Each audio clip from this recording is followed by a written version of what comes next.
The next day she woke up to a fine blanket of snow everywhere. She sat up to find Fenrir curled up between the den entrance and her, just aside from the fire. He must have gotten cold with last night's snow and ventured in closer before the fire went out. She would have to keep that fire going now with the pending snow and the injured female who was curled up with her mate. Asgar was curled up next to Freyla, and a good thing too. It was much colder today. Freyla got up and started a fire and reapplied her ash mask. The wolves got up, stretched, and slunk around the den sniffing as the female drank the rest of the water. She crept up to the bowl on 3 legs, gently favoring the one injured leg. Freyla waited for her to finish and refilled her bowl with fresh water.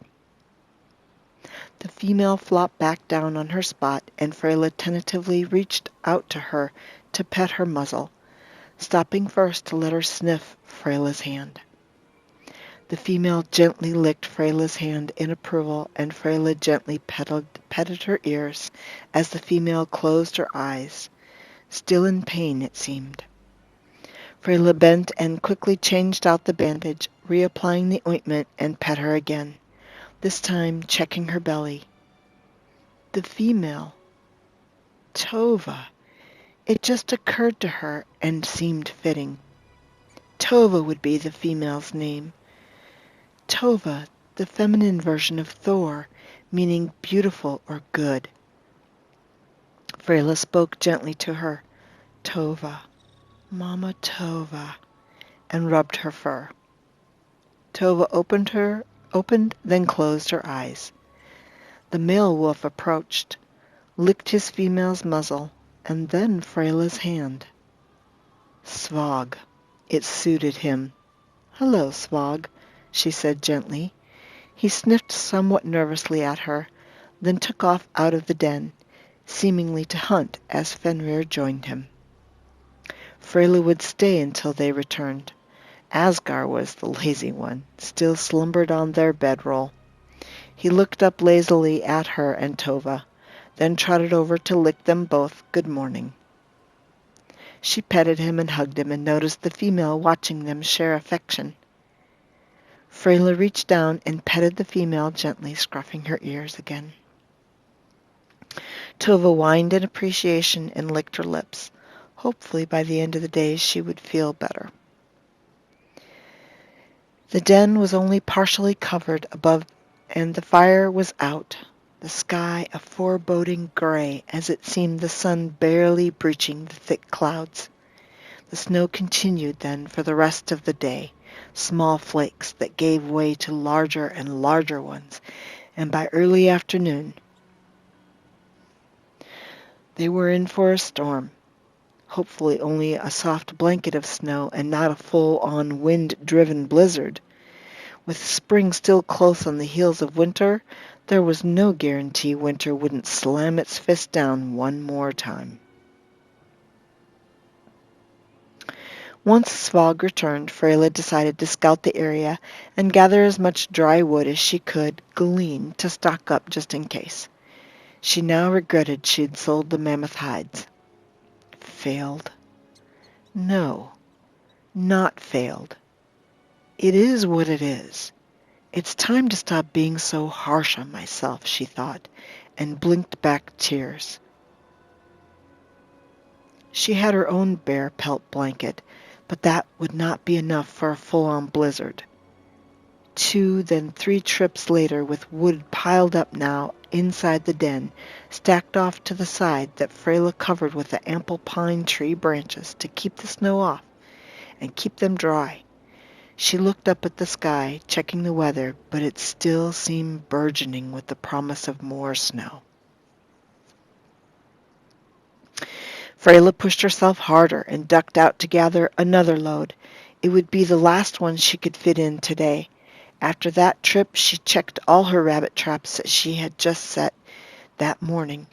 Rabbit would be scarce during the storm, and the storm could last a couple days.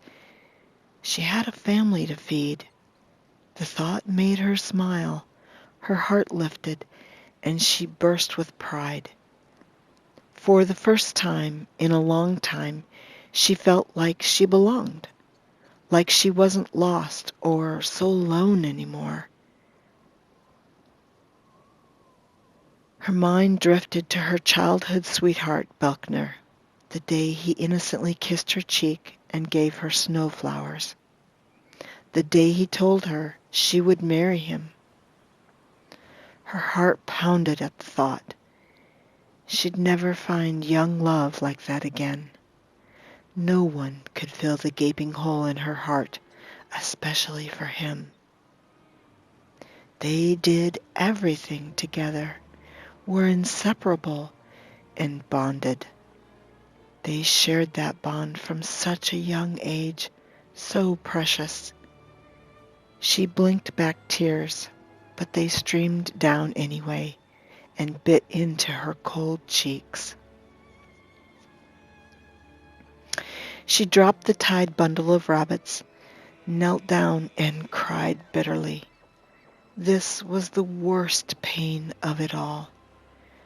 One knows they will eventually bury their parents, but Belkner, he was just always there. Now gone, and she was utterly alone but for the pack. She sobbed for the loss of the love of her life. She sobbed for the deep ache in her heart that no man would or could ever fill. He was a once-in-a-lifetime soulmate, an indescribable union that she would grieve until she turned gray. She knew that now. She knew she'd likely wear an ash mask for the rest of her days. Freyla cried and wept. Eventually Asger found her, licked her face, and she leaned on him crying. Maybe Kine did give her a small sliver of hope in Asger. Without him, she'd be lost. Without Fenrir, she'd be dead. It's time to give back. It was time to pull it together and trod on. She wiped her half-frozen tears, picked up the bundle of tied rabbits, tossed them over her shoulder, and plodded back to camp. It would be cold tonight. The air was crisp, and the wind was picking up. It would now whistle between the trees, buck at her backside, and whip her red hair around wildly. She was worried, since it had been warmer yesterday, that the snow would make it wet, make the wood wet, which would make the fire smoke, and harder to keep lit in the winds. And it was. Cold, windy, bitter, not at first, but much later, and dangerous. She piled up the first fire with a good amount of logs and rechecked the wood pile. It was somewhat wet. She put the campfire as far back under the protection of the rock face as she could. She knew the wind would whip in here, and it would be a feat to keep that fire going. That is, if the damp snowfall didn't put it out. The wolves eyed her movements as she nested, rearranging things in prep for the storm. They too seemed nervous, pacing, preparing. The male had just returned from a hunt, dropped a fox and the 2 rabbits near his mate, his own belly distended from gorging on game. Even Asger had lopped off to make a kill or two when she had brought in the last load of wood. It was Fenrir she didn't see or hear, though the wind may have drowned out his usual howling. Freyla cooked her rabbit that night, portioned them off, wrapping in cotton, and stowed away in her pack. Now it was nearly dark, and the snow was heavy, wet flakes, the worst. The wind seemed to stay the same, and for that she was grateful. She donned 2 pairs of pants and layered pelts under her leather jerkin. She had a woolen hat scrunched down over her ears, and the boots so far were warm. She layered her bed with a woolen blanket, then the bear fur, and by then was a little sweaty. She flopped onto her bedroll and was glad she made one more trip to relieve herself that night. That's relieve herself at a tree outside. This would be a long night. Even after sitting for only a half an hour, she was covered in a layer of snow. She looked over to Svog and Tova, who curled around each other. Freyla had changed out Tova's bandage, and it was looking much better tonight, and she limped considerably less. Asgar flopped down alongside Freyla as they prepared to wait out the storm. Freyla reached out to pet him. "You sense it too, huh? You all do. The coming storm?" She ruffled his ears as he shot her a concerned look. She too wondered where was Fenrir. Freyla looked towards the den entrance, hoping Fenrir would show up soon. After much time, her muscles were stiff with the cold, and it was hard to fall asleep when shivering. The wind whistled, and the fire danced, dangerously low, so Freyla got up and added another 2 logs to the fire. She hadn't chopped any because the wood would have been still too wet. Her best bet was the dry, fallen, dead lumber, and there was plenty of it around this grove of trees. She wore the gloves, the mitts that she had reluctantly traded for in the last village. A sheep farmer who had a daughter around the age of 14, and she had made them herself. Her mother had taught her 2 years prior, the father said, before she died, leaving him a widow. Freyla's heart stung, and offered them some fish in exchange for the wool mitts. She figured it was too late really in the season for them, but they were well made. Freyla never learned tailor trade, only trapping and tanning, with wearable hides and the like. But now she was ever grateful she made the trade, one that she snarked over, thinking how she got the low end of the deal. She hung her head, ashamed by her foul attitude, thinking on what her mother would say, especially about the gods and nature. Well, if she survived this night, she'd make sure to offer up a prayer and devotions at Kind's altar. Eventually Freyla slumped over, and Asgar curled up with her. She flopped the bear fur blanket over them both. Later, when it got colder, the 2 wolves made their way towards Freyla and Asgar, curling in together with them, sharing body heat. The female curled up near Freyla's head, the male at her feet, and Asgar at her backside, her side away from the fire. That was the only way she finally fell asleep. She slept lightly, tossed and turned some, in and out of dreams. The Karth River roared in her ears and sparkled and flowed out before her. She looked out to one side to see a waterfall that roared with teeming life, fish jumping over the top, crashing down below, and that was where Freyla tossed out her fish line. It was a memory. She looked to her other side, and there was Belkner, beautiful, young child Belkner, laughing with her.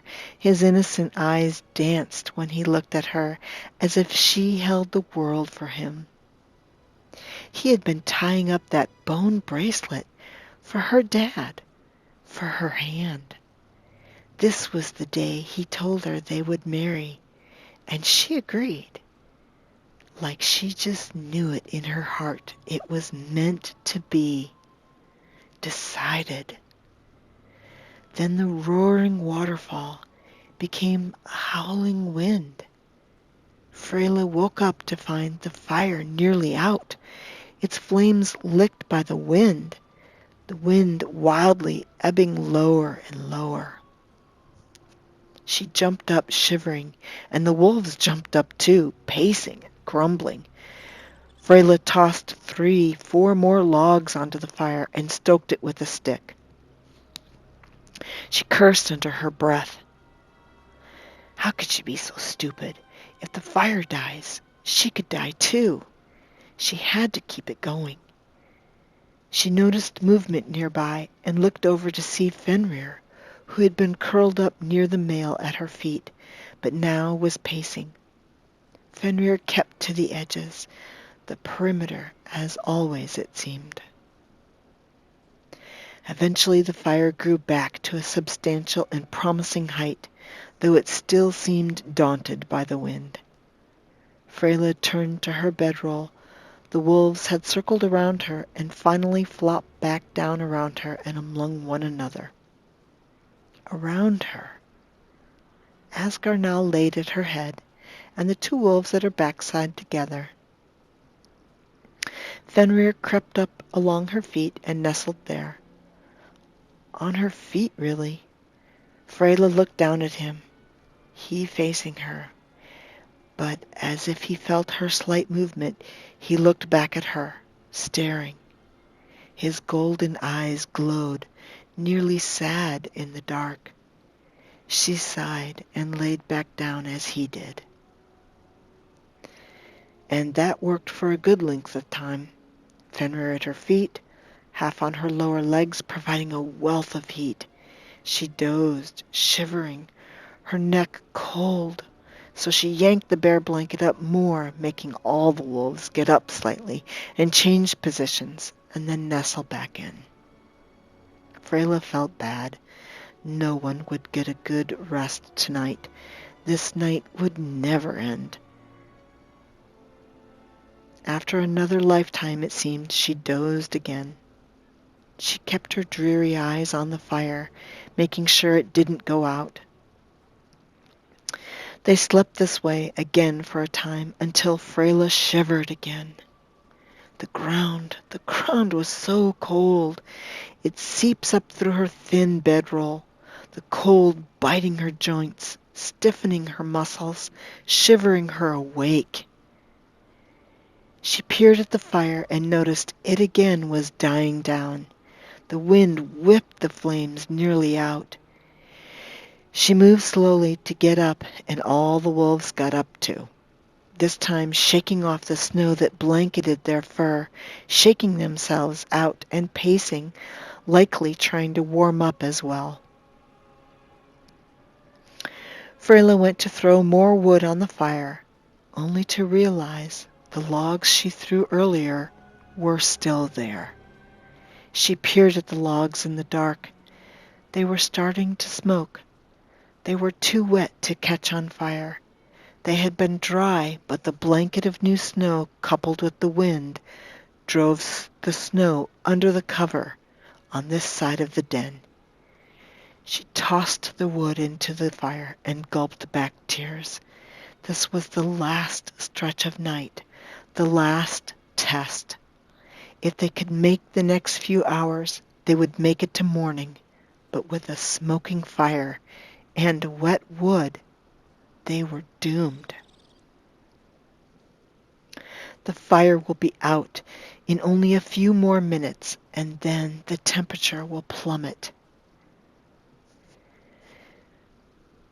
Freyla got up and walked around the den, moving her stiff limbs, clapping her hands together to make her blood pump and rush her veins to warm up. The wolves paced, all 4 of them. Freyla paced along with them. Eventually Fenrir growled and then whined, looking at her. He then stopped suddenly as he looked up at the sky and let out a low howl as if to argue. "Fight me then," he seemed to say. "To the mist with you!" Freyla spouted off and looked at Fenrir, who only looked at her so forlorn. Freyla began to pace again, this time stomping her feet back to life.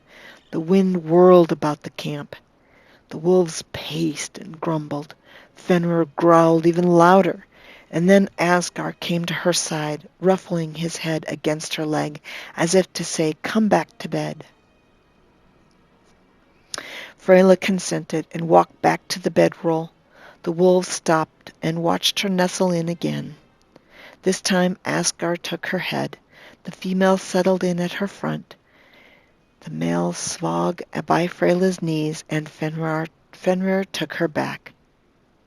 Freyla was a bit startled at first, but he curled up somewhat low, his feet by her feet and his head by her mid-back. She curled up in a fetal position and covered herself with the bear pelt, letting it overlap on her pack. Her family. They all curled up close this time, as if they knew she was the most fragile, with no fur. It was as if they waited for her to settle in, then joined her in her nest. The trees groaned under the threat of the whipping wind. The snow blanketed both man and beast. The frigid temps drove icy fingers into their joints, and the darkness seemed never-ending.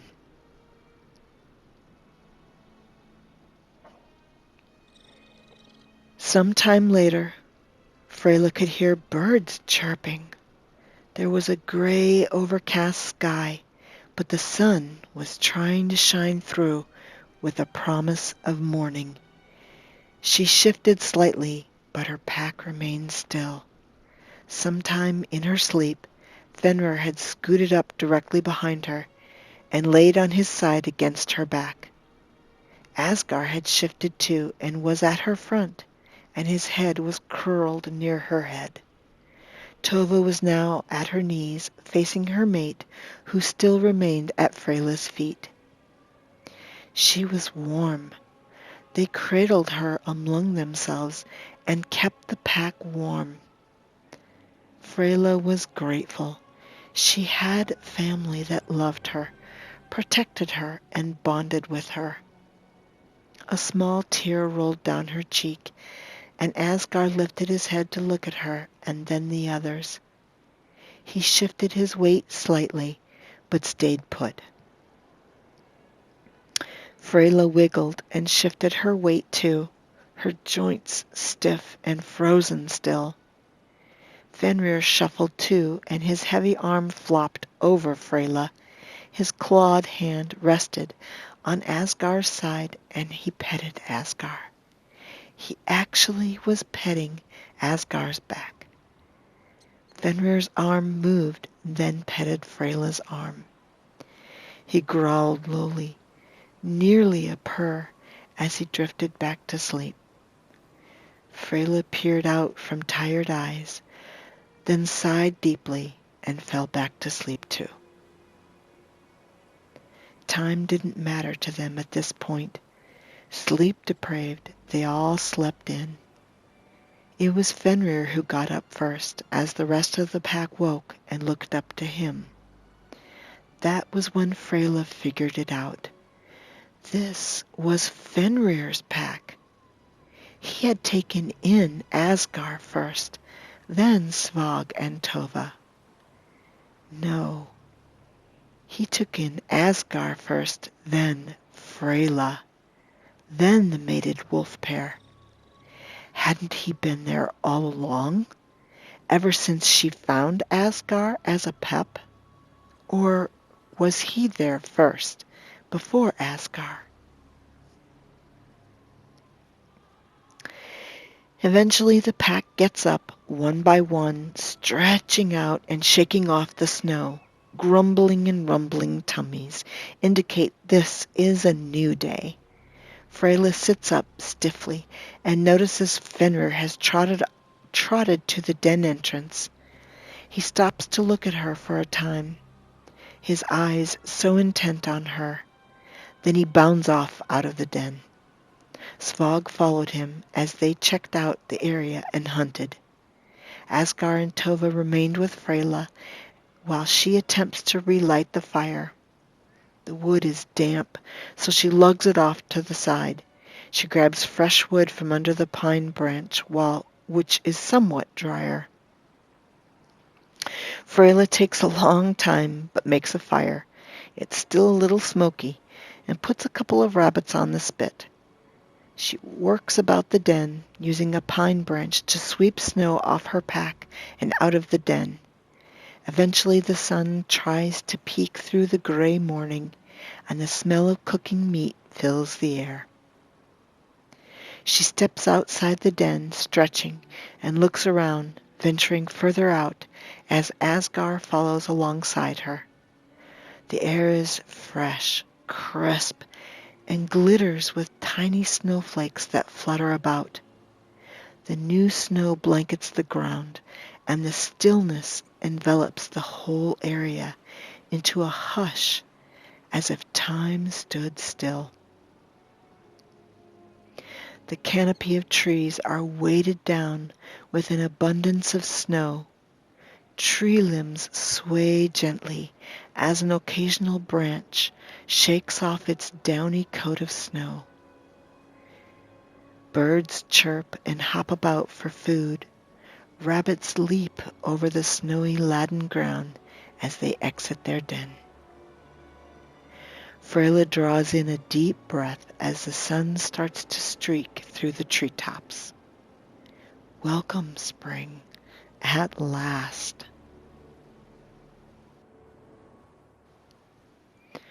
The river Jorgrum is a short tributary in Skyrim which connects Lake Jorgrum to the White River. It flows east out of the eponymous lake in the Pale and enters Eastmarch, dropping through a series of waterfalls and rapids until it merges with the White River near the entrance to Windhelm. A dragon burial mound is located near the river, and superstition about nearby caves leaves many locals resentient to swim in its waters. The Jorgrum River basin notably had one of the earliest known sightings of Hircine. There exists a tale of a Nord hunter named Thane Icehammer, who, sometime in the mid-late 5th century of the First Era, unknowingly killed several were creatures during a hunting trip in the Jorgrum River basin. Angered by the death of his kin, Hircine thrust the spear of bitter mercy into Icehammer's side, whereupon the tip broke off and remained lodged inside him. Slowly the magic of Hircine's spear corrupted Icehammer's mind, and he became bitter and angry. This eventually resulted in him becoming mad, and he murdered an acolyte of Kine in a fit of rage before fleeing to an ancient burial vault near Craigswallow, whereupon he was sealed as a punishment. The Urgold Thanes and their families that ruled the area around Lower Jorgrum River for centuries notably worshipped Hircine and openly embraced his gift of lycanthropy.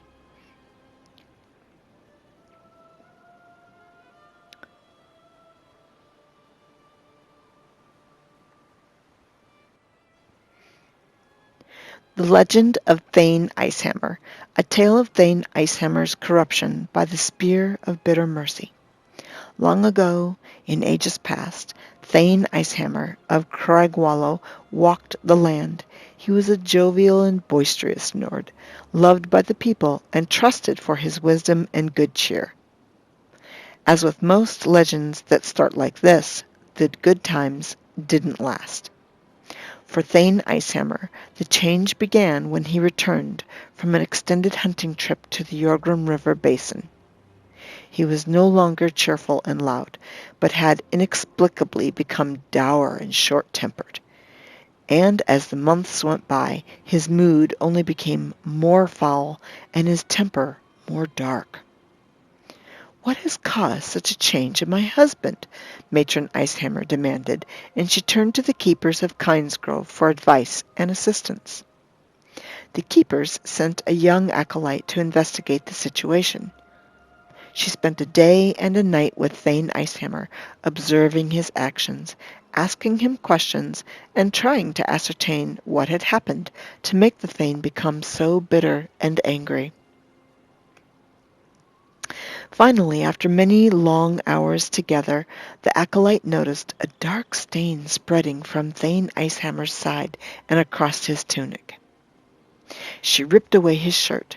A festering wound that would not heal was carved into his side. The glowing tip of a spear jutted from it. "He said his name was Hircine," the Thane wailed. "He said I should never have hunted the were-creatures. But how was I supposed to know what they were?" Then, his anger overcoming him, Thane Icehammer struck out and killed Kyne's acolyte.